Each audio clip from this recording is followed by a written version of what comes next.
자, 이제 산업 요인이 되겠습니다. 전체 거시 환경 요인들을 살펴보고 나서 그 다음 단계로서 산업 요인을 살펴보실 필요가 있는데, 이러한 산업은 일반 특성을 살펴보시면 첫 번째가 이제 자본, 노동, 기술 중에서 어떤 쪽의 집약적인 산업인가라는 측면, 또 수출, 내수 산업, 또 민수, 관수 산업, 수요자가 민간인가 혹은 관공서와 같은 공공기관들인가, 이런 분류.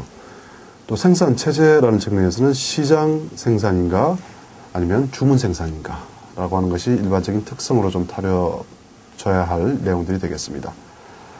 그 이외에도 이제 좀 더 구체적인 내용들은 주요 경쟁 업체의 현황이라든지 이들의 시장 점유율, 또 내수 수출이라고 하는 데에 있어서 전체적인 규모와 또 가격 구조의 특징, 수출에서는 조금 더 가격을 낮춰서 이렇게 들어가고 있는 그런 상황이 아닌가, 이런 내용들이 되겠습니다. 원재료 조달과 관련된 방법과 가격 구조, 또 설비 투자가 너무 공급 과잉이 되어 있지 않은가, 이런 현황들, 또 유통 단계와 구조, 공장에서부터 도매업, 소매업으로 넘어오는 이런 유통 단계, 또 구체적인 해당 산업에서의 법규나 규정에서 파지티브한 지원이나 네거티브한 규제와 관련된 내용들, 영업이나 재무 실적과 관련된 산업 평균 자료도 대단히 유용합니다. 여러분들이 이제 유료 자료를 가지고 있으시면 바로 활용하시면 되겠지만은, 그렇지 못할 경우에는 한국은행 경제 통계 시스템인 에코시스 시스템 같은 데서 우리가 이제 기업 경영 분석이라고 하는 이 데이터베이스를 통해서 여러분들이 이 산업 요인들에 대해서, 특히 이 산업 평균 자료에 대해서 쉽게 이렇게 입수를 해서 활용하실 수 있을 것 같습니다. 그 이외에도 이제 환경적인 변화 요인들에 대해서 살펴보실 수 있다라는 얘기입니다.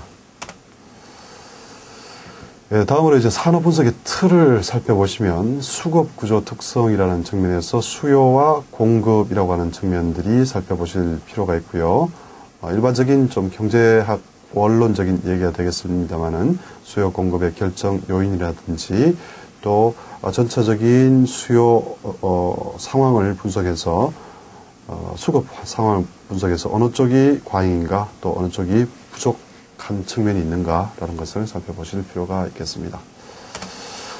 경기 연동성과 관련된 내용도 살펴보실 필요가 있겠습니다.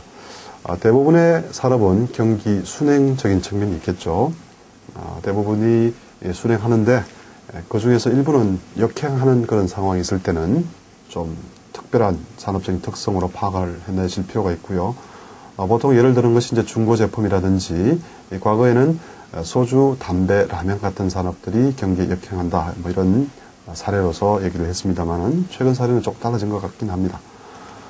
그 이외에도 이제 독립적인 측면, 우리 생활의 필수적인 그런 필수품이라든지 혹은 전체적인 방위산업과 관련된 이런 내용들, 또 소셜 인프라와 관련된 토목공사라든지 이렇게 경기와는 좀 독립적인 측면에서 진행되는 산업도 있고, 또 이럴 경우에 진행성이 과연 선행인가 동행인가 후행인가 라는 측면도 살펴보실 필요가 있습니다. 또 중요한 것이 이제 민감도 분석입니다. 경기와 관련해가지고 이러한 경기에 대해서 민감도가 아주 높은 경우에는 이러한 경기에 대해서 얼마만큼의 이런 방어 능력이 있는가라는 측면에서도 살펴보실 필요가 있겠습니다.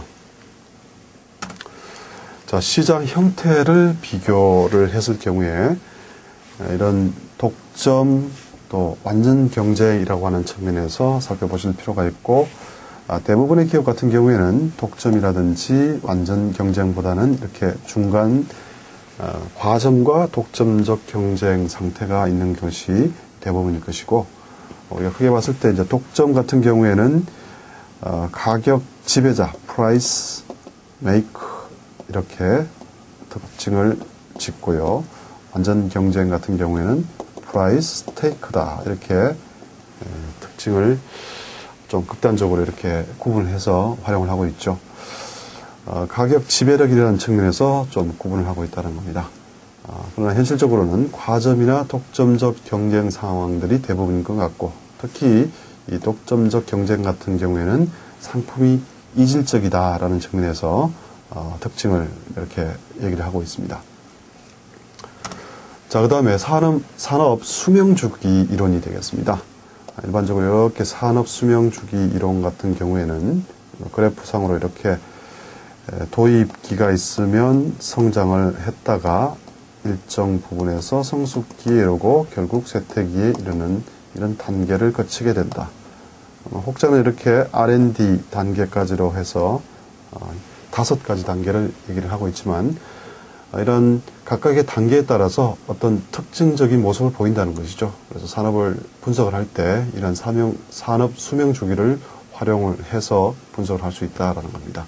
도입기 같은 경우에는 혁신 수용층의 소수 경제업체가 적자 상태를 보이고 있는 경우가 대부분이고, 또 가격 정책 같은 경우에는 좀 고가 정책을 폈다가 차츰차츰 낮춰서 이렇게 가격 정책 자체가 펼쳐지는 모양도 좀 다르질 수 있다라는 측면도 있겠습니다.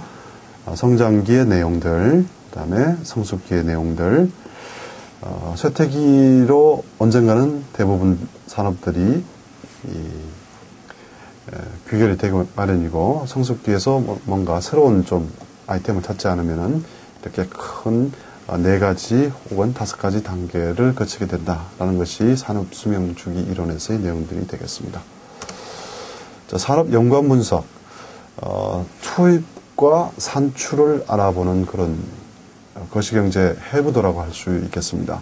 내생 변수에서 중간 투입으로서 1차 산업, 2차 산업이 어떤 형태로 투입이 됐고, 이것이 외생 변수로서 임금과 같은 것들이 투입이 되면 결국 전체적인 부가가치가 얼마만큼 나타나느냐, 이런 측면에서 총 투입액을 계산하고, 중간 수요적인 측면에서 역시 1차, 2차, 3차 산업에 대해서 누가 수요를 하는가, 그 다음에 최종적인 수요 같은 경우에는 우리가 국내에서 내수를 할 수도 있고 수출을 할 수도 있다.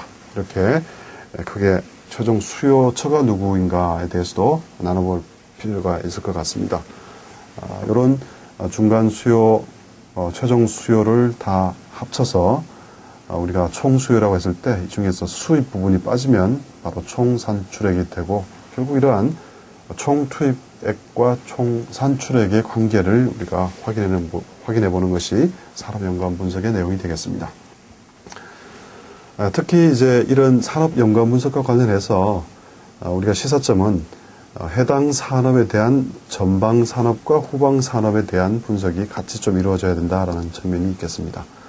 예를 들어서 이제 가구 산업 같은 경우에는 전방 산업으로부터 특정한 수요를 형성하는 그런 산업들, 예를 들면 건설 산업이 될 것 같고요. 후방 산업 같은 경우에는 이 목재 산업이 바로 가구의 부품을 이렇게 구성하는 그런 산업이 되겠습니다. 그래서 이렇게 연관된 산업들을 같이 좀 분석을 해야 된다는 측면이 우리가 산업 연관 분석에서 포인트를 찾아낼 수 있는 그런 산업 분석의 틀이 되겠습니다. 자, 이제 산업 분석의 틀 중에서 마지막 모델이 되겠는데요. 마이클 포터의 5요인 모델이 되겠습니다.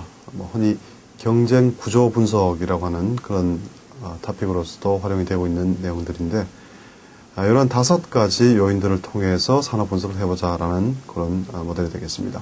첫 번째가 신규 진입 위험, 그 다음에 기존 경쟁 강도, 대체재 위협, 구매자 교섭력, 공급자 교섭력이라고 하는 5가지 측면에서 산업 분석을 해보자라는 내용이고요. 신규 진입 위험 같은 경우에는 기존 기업이 얼마나 차별화 능력을 가지고 있느냐, 가격이나 원가 측면에서 차별화 능력을 가지고 있느냐, 따라서 새롭게 들어오는 어떤 신규 진입하려고 하는 그런 기업에 대해서 얼마만큼의 위협의 정도가 있느냐라는 것이고요. 기존 경쟁 강도라고 하는 것은 현재 지금 그 산업인 업종에서 영업을 하고 있는 그런 기업들 간의 경쟁 강도가 되겠습니다.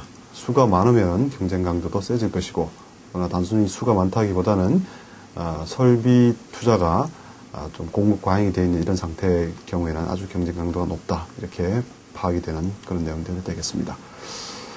대체제의 위협.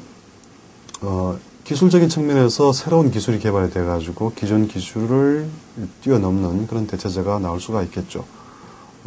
그러나 이런 기술적인 측면 이외에도 효용적인 측면에서도 같은 철제 제품을 우리가 대체시킬 수 있는 플라스틱 제품이 나온다든지 이런 것도 대체제 위협에 포함이 되겠습니다.